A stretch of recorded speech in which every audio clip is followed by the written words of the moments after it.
What's up, guys? Doing my first little modification to the Focus ST. I bought a 20-inch light bar that I'm going to try and fit behind the grill. Later on I'll probably be doing the MRT axle back. I got that in the mail. Might do that today or tomorrow. I have the whole weekend off. Some people mount them up here, but that blocks the radiator. So I'm going to see about dremeling out all these little squares and mounting it directly to the bash bar or the crash bar that is behind it. That might be a better way of doing it, because I don't really want to block the grill of this. And then I'll just need to relocate the license plate, because I got one of those awesome dealer installed let's drill holes in your bumper license plate brackets. Nothing a little bit of Bondo or fiberglass won't fix, but it's still a little bit annoying. So I'm going to pull this bumper off, and then we'll get on it. So it took about an hour, bumper's off. A lot harder to take the bumper, or not even, this is just the bumper cover, bumper's still on it.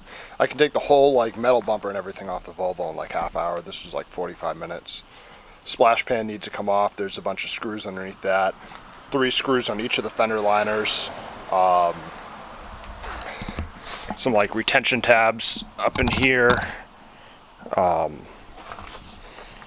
bunch of screws and stuff there, but I think I'm gonna just cut back these plastic things, try and fit it in there, see if I can reuse these screws that are holding on the ducting. Yep, I'm gonna figure it out and get going on it. Just got a bar mounted onto the car. It's a couple hours later, tell by the light. Friend with an E30 picked me up. He needed help getting his shifter linkage hooked up and downpipe and all that stuff. So 2-person job. Somebody had to be under the car, somebody had to be above, so put this thing on hold to help him out. But as you can see, bar's mounted up to the bumper. If any of you guys are looking to do this, there are these little square notches on either side. I came off of them about an inch or so, and the nut and bolt was able to bolt through that. It's kind of stuck in there, so you can't get a wrench in there. Just hold it with your finger and keep on turning this bracket, tighten it down.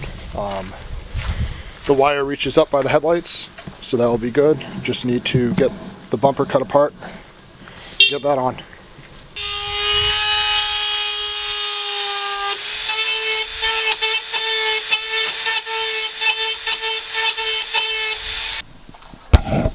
Bumper's all mounted up, everything bolted in perfectly fine. All that's left is the wiring.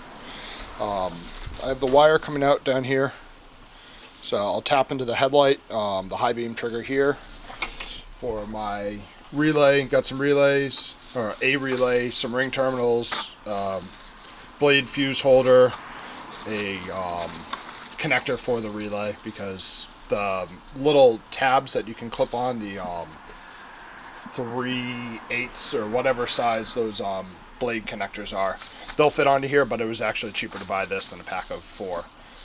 Black wire, and I already have red wire, just so when I go back in I know what's what. So already planned it out for the most part. I'm going to come off the stud on the battery through this little hole that they have in here, which I'm assuming is 4 accessory wires. Come down underneath through here, and we're going to come out into here with the power. There's what appears to be a ground. I mean, I don't know why anything else would be bolted to the frame. So there's a ground right there that I'll ground it to. And then I'll just tap into here to trigger the relay. Not sure yet where I'm going to mount the relay itself. I just need to find a small bolt that I can back off.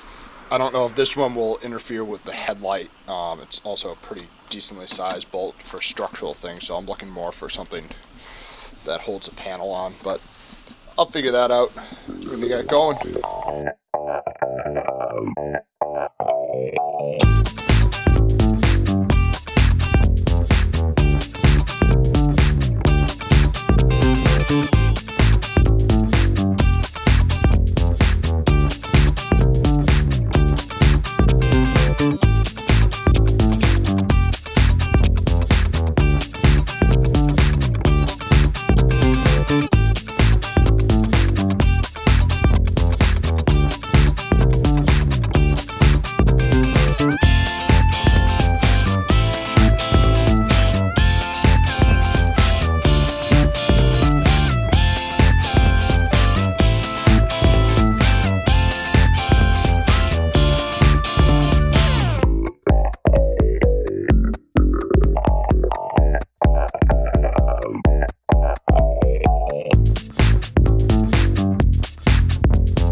So poking around with the multimeter some, figured out that this white brown cable right here, if you're looking at the front of the plug, the top right one, the top right big one, that is the high beam.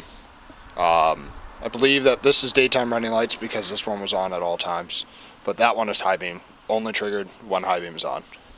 What I found online said it was the green brown, which is the one below it, but that's not how it appears on my ST2.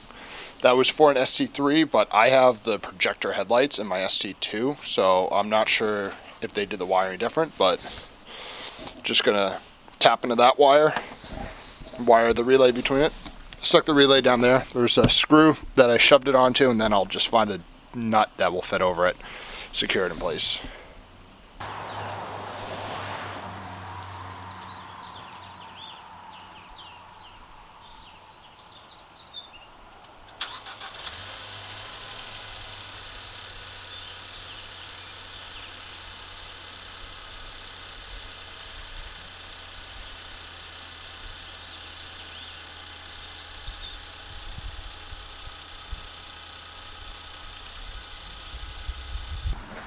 So everything's all wired up. From up here you can't really see any of the wiring. If you look down there in between the fuse box and the, I can't even get the camera bright enough to show you. Between the fuse box and the air box, you can see a red wire, and then obviously the red wire coming up the side over there. I'm not really sure how else I could route this so it's less noticeable. I'll probably throw some like sleeving over it like this wire has. But it works. I have a 15 amp fuse in there. This is a 120 watt light at 12 volts. That's 10 amps. If I put a 10 amp fuse in there, chances are it's going to blow randomly. So 15 amp fuse in there. If anything goes wrong, then it will blow 15. It's wired into that white and brown wire. I just went down in the cable a little bit. I was able to pull out like a good 3 inches of wiring, cut it in half. I have an old wiring harness upstairs from one of my Volvos. Found a white-brown wire from there, extended it, brought it to the relay. So that's simple. It goes from fuse box to relay, then to the headlights. Headlights still kick on fine, no problems at all. So even just with how bright it is now, it's about like 7:30 at night-ish, maybe closer to 7 o'clock. But the sun's starting to go down, but it's still pretty bright out. You can still see the sun's peeking over the hill. I can see it lighting up all the shadows of the rocks in the driveway and lighting up the whole side of my house. So once it gets dark, I'll show you guys a little comparison. I'll pull the fuse and show you normal high beams versus this high beam, or this light bar.